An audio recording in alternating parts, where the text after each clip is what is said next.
What's up, my wizards? It's Dev from SBMTG channel down there, and I've been waiting to use that intro song for like forever now. Today a triple tech. I love doing these. This is our third one, and as usual what I'll do is I'll give you a budget deck, very budget deck. I'll give you a deck that's sort of in the middle of the budget range, and then I'll give you a high-end competitive deck. Although the competitive deck isn't even going to cost you that much this time around. Our three decks today in order are Mono Green Stompy for just $35, Mono Green Eldrazi Ramp for about $120, and then Mono Green Collected Company for about $180. Start with the budget deck as usual. Mono Green Stompy. This has been a favorite of players since like 1997, even before then. We just called it like Mono Green Creatures, Beat Down, that was a name for the deck for a while. Bye, Igby. But in any case, we've got a lot of really, really good green creatures in this format to sort of emulate this strategy, and a lot of them come at a fairly reasonable price. So let's go ahead and get started with the creatures. We're playing 28 of them in the deck. That's how these decks usually go. And we'll start with a couple of landfall guys. We're going to play 4 copies of Scythe Leopard, and we're going to play 4 copies of Snapping Gnarlid. Scythe Leopard, I think, is just the best one-drop for an aggressive green deck in the format by a lot. There's really not much competition, And Snapping Gnarlid is a pretty good value creature, especially on from the early game into the mid-game. He's usually a 2-mana 3/3, which is fantastic. They definitely are good value creatures, especially Gnarlid, who is like more consistent than he looks. These are both good budget creatures, and I want him to sort of start off the curve in this deck. We're going to play 4 Lamble Pacifist in the deck. Pacifist is awesome, man. 2-mana 4/4 is actually like the craziest deal ever. So, just, as far as, a great uncommon piece that's not going to cost us hardly anything to play, this is a good piece. Pacifist has really proven how good it is in this format. It's a fantastic card. We're going to play 4 copies of Duskwatch Recruiter. Speaking of a card that's proven itself in the format, this is maybe the best uncommon available to us in this entire format. Card advantage. We're playing 28 creatures in the deck, so we're going to find creatures off of Recruiter. And card advantage is always what a thing like this wants. Consistently draw more creatures and gum up the board and just win stalemates. And Duskwatch Recruiter is good at that. And when he flips over, helping us play our creatures for a little bit cheaper is good. And he gets bigger too. So just a busted uncommon. Into the 3 drops here. We're playing 4 copies of Tireless Tracker, which is just incredible. Like, I played Tireless Tracker a lot in making these 3 green decks. And Tireless Tracker is like one of my new favorite cards. Like, it's just ridiculous. Sometimes it gets huge and wins the game by itself, But I have just really, really liked Tireless Tracker because it's a thing that facilitates itself, gives you card advantage, gives you something to do with your mana. Just love everything about this guy, especially for just 3 mana. Still in the 3 drops, I'm just going to play 2 copies of Managorger Hydra, and that's because I specifically had an empty slot here at 3 drop. I wanted to play another 3 drop creature and give it 6 3 drops. I feel like, especially for a budget, Managorger Hydra is what we want to play. Now, if we weren't on a budget, I'd probably play Nissa Vastwood Seer. But since we are constrained a little bit, I think this is the other good 3 drop that we can play. And again, over the course of a longer game, this will get huge. Occasionally, it's definitely a target for spot removal. But sometimes this thing will get pretty big if left unchecked over the course of the game. And just as another way of getting a big creature. So that's exactly what green beatdown wants. But a lot of people love Managorger Hydra. I've made a lot of green decks. And people in the comments are always like, Managorger Hydra? At this time, I definitely think that those people are right. We need another 3 drop, and I think this is the way to go. Unless you have Nisses. On to the 4 drop. Here's Surik the Hunt Caller. We're going to play a 3 of this, and this is another one of my favorite cards in the deck. People that are friends of the channel will know that I've liked this card for a really, really long time, and I always wish that he would be a real thing in Standard. He's a 4-mana, 5-power guy. That's good, too. You'll easily fulfill his Formidable. It's not hard at all. Just why don't more people play Surik? I just never understood why more people don't play this guy. He's incredible. Seriously. You pretty much say the exact same thing about this guy, too, but this guy is much newer than Surik. Bear with me here. Ready your dislike button, but don't hit it just yet. Because this guy I wanted to test with, and I know I'm building suspense here, but this guy I wanted to test with, and once I did, I decided that he's actually been written off a little too much in the format. This guy's really actually been fantastic in this deck, and I'll tell you why. We're playing 3 copies of Sage of Ancient Lore in the deck. This is our only 5 drop, this tops off the curve for us. And this has been great. Will often come into play as a, a 5-mana 6/6 after it draws you the card. That's great. We've got a bunch of pieces in this deck that give us card advantage. We've got Tireless Tracker, we've talked about that. We've also got Confront the Unknown in the spell base, that's card advantage. And we're playing Duskwatch Recruiter, also card advantage. So we're keeping our hand count relatively high throughout the game, and this guy can be enormous. The guy has been fantastic and often be huge.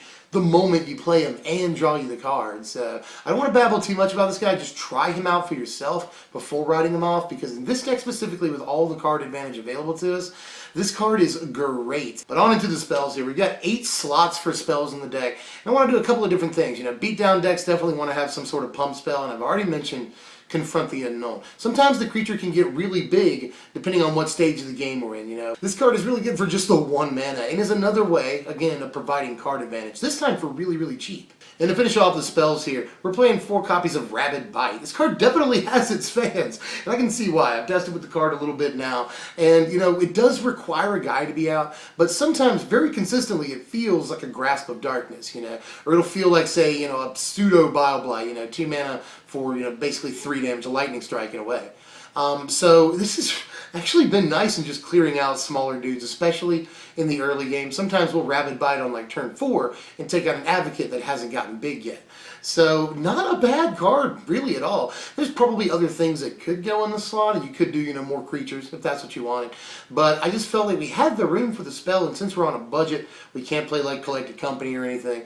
This is one of the better things we can play if we just want some removal in a green deck. We're playing 24 lands in this thing, and I really, really have liked the Blighted Woodland. You know, it started off with a 2 of Blighted Woodland, and it went up to a 4 of really quick, because not only do we have Scythe Leopard, we have Snapping Gnarlid, we also have Tireless Tracker, so we get like multiple clues. So all of this, all of this, really, really good. You know, Blighted Woodland is great, and also obviously Evolving Wilds. Multiple tricks with that card as well. So I want to play all of these land fetch cards that we can, and then the rest, we'll just throw some forests in. Now, in the interest of time, I'm not covering sideboards for all 3 decks or anything, but I will take this time to sort of talk about some cards that are often in green sideboards, especially mono-green sideboards. Starting with a couple of things that take out artifacts and enchantments. You know, you'll see sometimes Natural State, sometimes Root Out. In this deck, I would definitely play Root Out because of the clue synergy, and it can take out things like Pyromancer's Goggles too. That can sometimes be important. But both of these things you see kind of a lot in green sideboards. Something I like to play in green sideboards is Display of Dominance. You'll see that occasionally.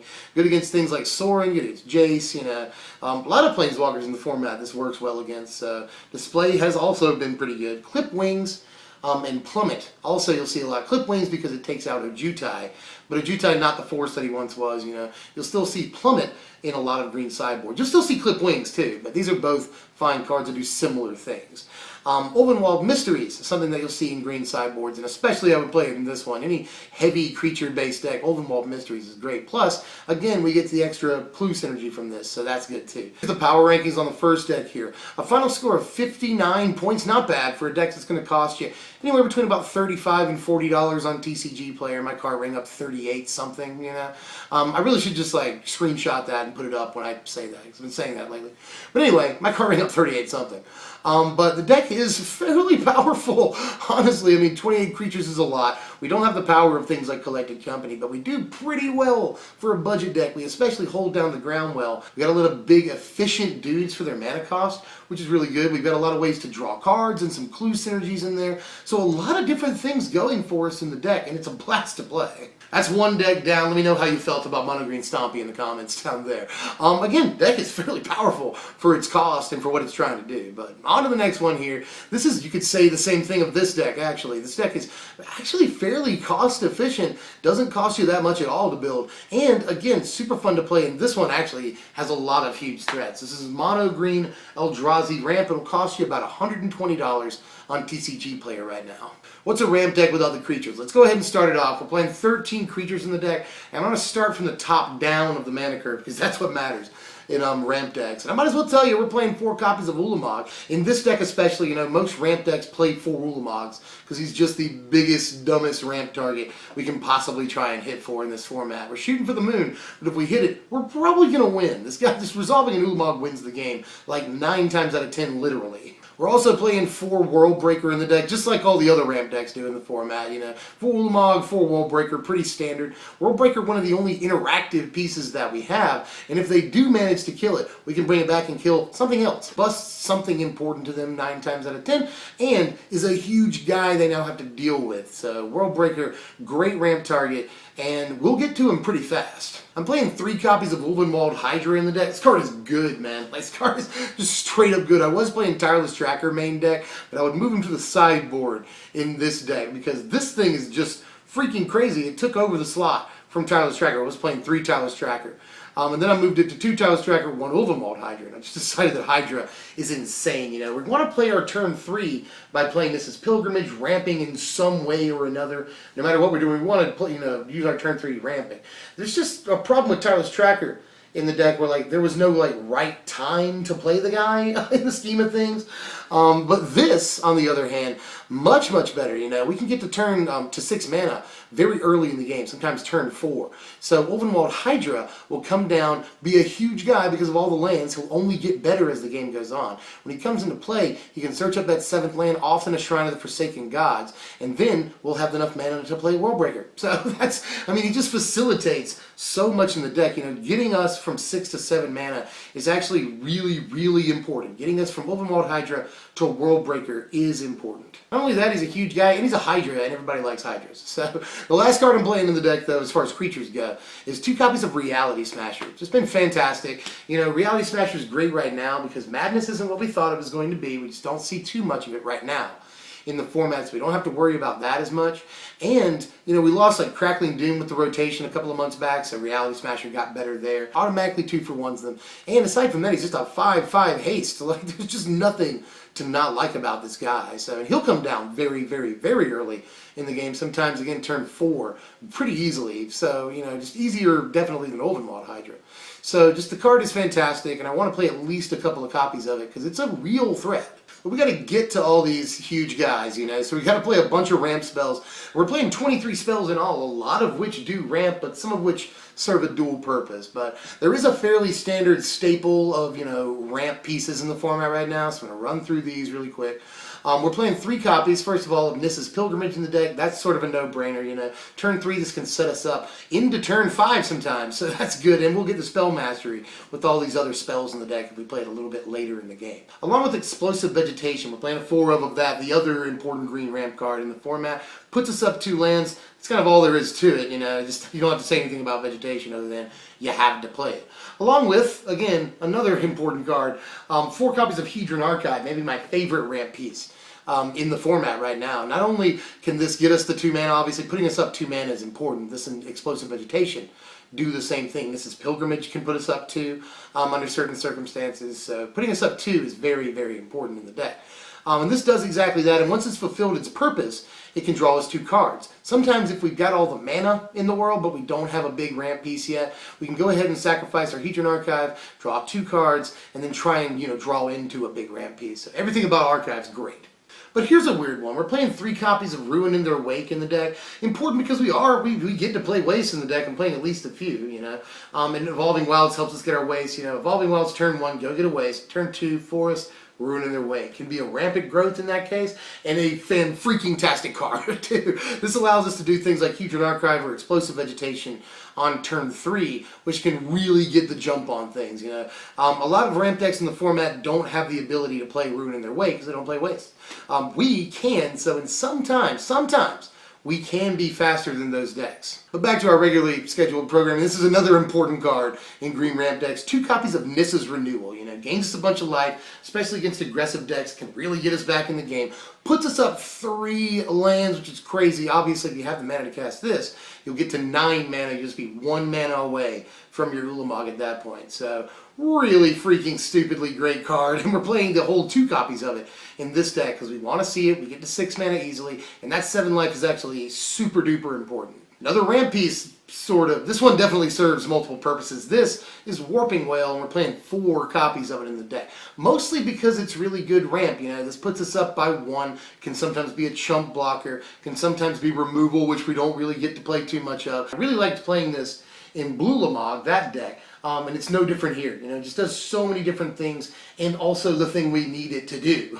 So, card is a definite must play. It is also, by the way, before I move on, another way of getting to Explosive Vegetation or Hedron Archive on turn 3, an important thing for the deck to be able to do. And to finish off the main deck, we're playing 3 copies of Spatial Contortion in the deck, a way of playing removal in a mono green deck. You know, I like being able to do that. I explained that with Rabid Bite. Same thing here, but it does, again, a dual purpose here in this deck. Not only can it clear out smaller creatures on their side of the board, but every single creature that we're playing, it can augment in such a way that it doesn't die, but the power gets much, much higher. So, you know, any creature that goes unblocked or anything like that, we can just deal a lot more damage with all at once, so at instant speed. But mostly, we're using this as early game removal. But good that we can do a couple of different things with it. Into the lands here, we're playing 24 lands in the deck. You know, I think we can get away with 24 because of all the ramp pieces that we have. It's worked so far. A lot of ramp decks will play 24 lands.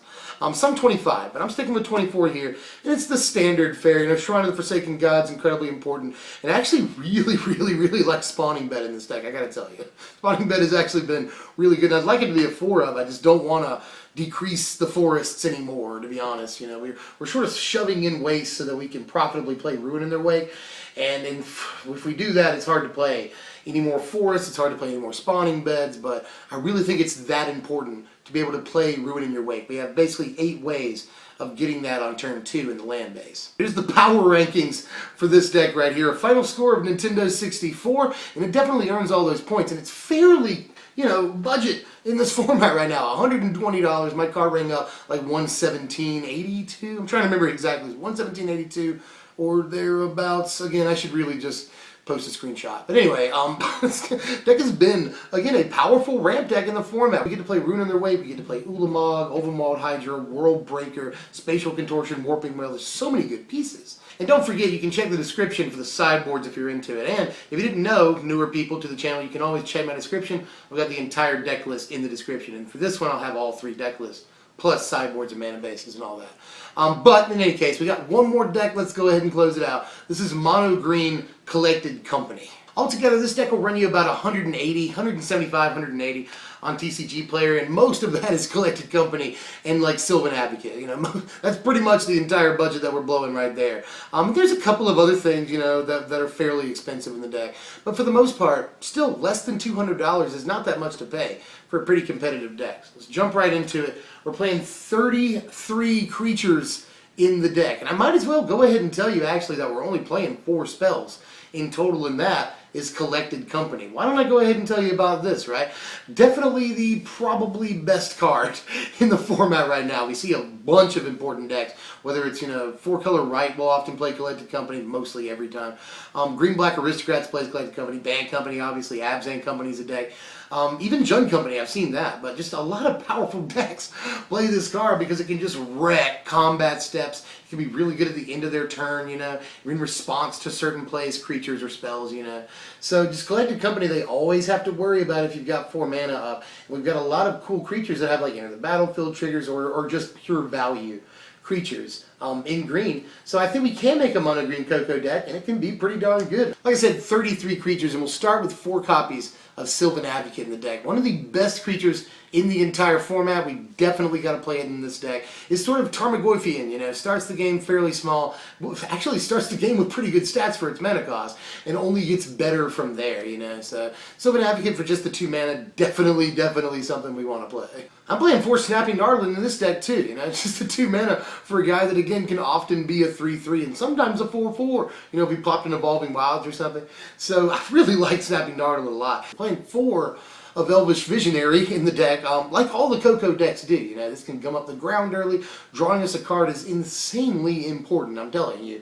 So all the decks that play CoCo play this. I don't think we should be any different. We're definitely going to play Visionary. As far as other creatures, we're also playing 4 Duskwatch Recruiter, right? I mean, again, 33 creatures in the deck. It feels like it's a, you know, just a prerequisite. We have to play Duskwatch Recruiter. The card is ridiculous in exactly this situation. And again, card advantage ain't bad. We're playing 4 copies of Lambholt Pacifist in this deck as well, another 2-drop creature. Again, a 3/3 that becomes a 4/4. Good with Sylvan Advocate and good with a couple of the other creatures we're playing. So, yes, you're in, buddy.